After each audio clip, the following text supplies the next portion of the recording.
Morning students, आपको पता है जैसे हमारा टॉपिक चल रहा है टेंस। अब टेंस में हमने प्रेजेंट पार्ट पढ़ लिया था, प्रेजेंट के हमने चारों पार्ट पढ़ लिए थे।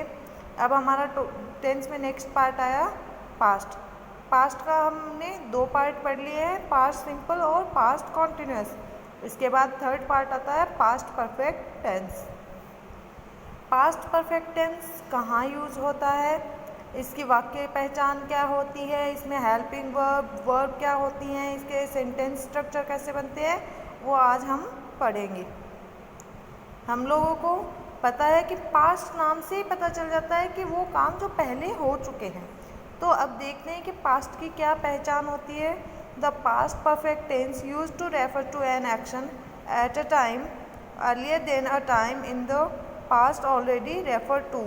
पास्ट परफेक्ट टेंस का यूज़ उन एक्शन के लिए होता है जो एक एक्शन दूसरे एक्शन के बाद हो, यानी कि पास्ट टाइम में एक काम हो चुका है उसके बाद दूसरा काम हुआ हो, उसके लिए पास्ट परफेक्ट टेंस का यूज़ होता है। अब इसकी हिंदी में हम पहचान देखते हैं कि हिंदी में हम वाक्य कैसे पहचान सकते हैं।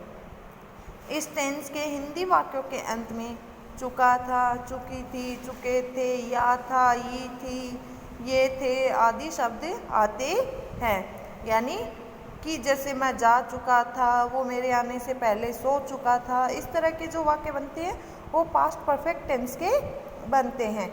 अब इन वाक्यों का हमें देख के ही पता चलता है कि ये वाक्य पास्ट टाइम के हैं, यानी कि भूतकाल के हैं। अब इसमें देखते हैं helping verb. Helping verb had का यूज़ होता है। इसमें सिंगुलर और प्लूरल दोनों के साथ हैड का ही यूज़ होगा, क्योंकि यहाँ पे हेल्पिंग वर्ब हमारे पास सिंगल हेल्पिंग वर्ब है। फिर आती है वर्ब। वर्ब की हैड के साथ हमारे पास यूज़ होती है थर्ड फॉर्म। वर्ब की थर्ड फॉर्म हमें यूज़ करनी पड़ती है। अब आते हैं हमारे पास सेंटेंस स्ट्रक्चर। सेंटेंस स्ट्रक्चर हमेशा सेम ही रहती हैं, सिंपल, नेगेटिव, इंटरोगेटिव इन सब के लिए। बस इनमें क्या हेल्पिंग वर्ब और मेन वर्ब चेंज होती रहती हैं, बाकी सब सेम ही रहता है, सबका इक्वल ही रहता है। जैसे कि सिंपल सेंटेंसेस के हमारे पास पहले भी यही हेल्पिंग स्ट्रक्चर थी कि subject plus helping verb plus verb plus object. अब यहाँ पे पहले जैसे प्रेजेंट में डू डज आ गया हो या इज एम आर आ गया हो, इस तरह से हेल्पिंग वर्ब यहाँ पे चेंज होती रहती हैं, बाकी स्ट्रक्चर सेम रहती है। अब इसकी स्ट्रक्चर देखते हैं। सब्जेक्ट प्लस हैड हमारी हेल्पिंग वर्ब प्लस वर्ब की third form plus object. Example देखिए, एग्जाम्पल से आप जितना एग्जाम्पल आप सॉल्व करेंगे उतना ही अच्छे से आपको टेंस समझ में आएगा। आसमान में सितारे चमक चुके थे। The stars had shone in the sky. Had helping verb आ गया। शाइन, शॉन क्या हो गया, शाइन की थर्ड फॉर्म हो गई। The stars had shone in the sky. बारिश हो चुकी थी, चुका था, चुकी थी, ये शब्द क्या होती है हमारी वाक्य की हिंदी पहचान। इट हैड रेन्ड, रेन की थर्ड फॉर्म क्या हो गई, फ्रेंड। मेरे स्टेशन पहुंचने से पहले गाड़ी छूट चुकी थी। देखिए जैसे हमने पढ़ा था कि पहचान में कि एक काम पहले हो चुका होता है उसको रेफर किया जाता है दूसरे काम से पहले। तो मेरे स्टेशन पहुंचने से पहले गाड़ी छूट चुकी थी, गाड़ी छूटने का काम पहले हो गया और स्टेशन पहुंचने का काम उसके बाद हुआ। द ट्रेन हैड लेफ्ट, तो इसमें हम क्या करेंगे, ये जो हमारा सेकेंड सेंटेंस होता है गाड़ी छूट चुकी थी, इसको हम पहले लेंगे। यानी कि इसमें हमेशा यही करना है कि दो सेंटेंसेस होंगे, इसमें पहले लास्ट वाला हमें पहले लेना है। The train had left before I reached, यहाँ मेरे स्टेशन पहुँचने से पहले ये क्या है हमारे पास पास्ट सिंपल की फॉर्म आती है। तो पास्ट सिंपल में हम क्या करते हैं, सिंपल सेंटेंसेस में डिड की जगह क्या यूज़ कर देते हैं, सेकेंड फॉर्म। तो वैसे ही I reach the station, the train had left before I reach the station. Negative structure देखते हैं। Subject plus had plus not plus verb की थर्ड फॉर्म प्लस ऑब्जेक्ट। वही हेल्पिंग वर्ब और वर्ब के form के बीच में नोट का यूज़ हो जाता है। अब इसके एग्जाम्पल देखते हैं। उसने मुझे अपनी किताब नहीं दी थी, नहीं आ गया तो नेगेटिव सेंटेंस। उसने मुझे अपनी किताब नहीं दी थी। She had not given me her book, उसने मुझे अपनी किताब नहीं दी थी। She had not given, helping verb और वर्ब के बीच में क्या लग गया, नॉट लग गया। गिवन, गिव की सेकेंड थर्ड फॉर्म क्या हो गई, गिवन हो गई। मी हर बुक। सूरज निकलने से पहले वह सोकर नहीं उठा था, ये 2 वाक्यों वाला आ गया। तो अब हमें सेकंड जो सेंटेंस है वह सोकर नहीं उठा था, ये पहले लेना है। He had not awaken, awaken यानी सोकर उठना या जागना।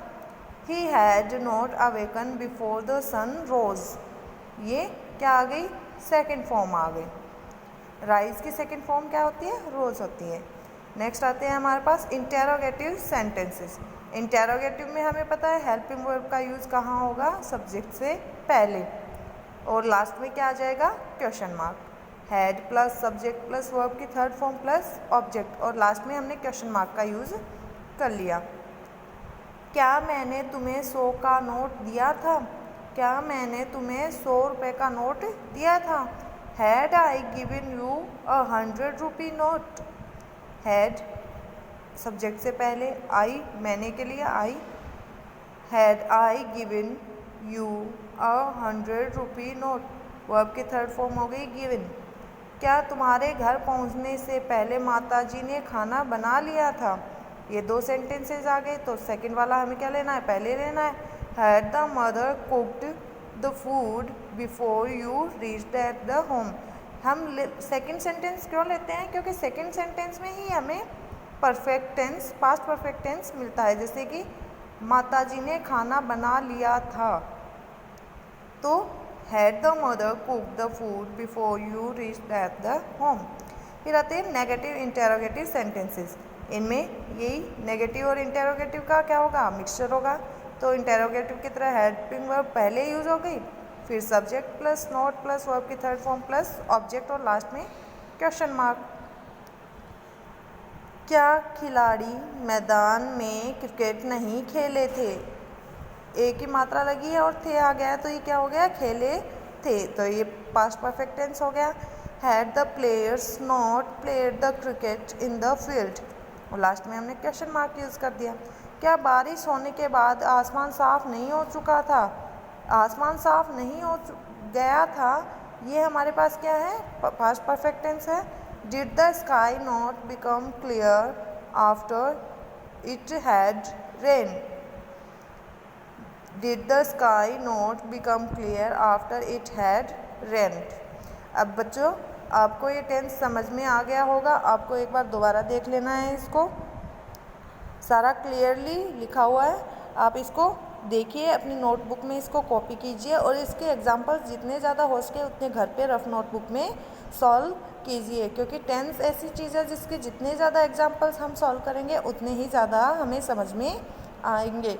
तो स्टूडेंट्स अच्छे से रीड कीजिए और अपने घर पे रहिए और सेफ्टी से अपना काम कीजिए और अपनी स्टडीज़ पे ध्यान दीजिए। Okay students.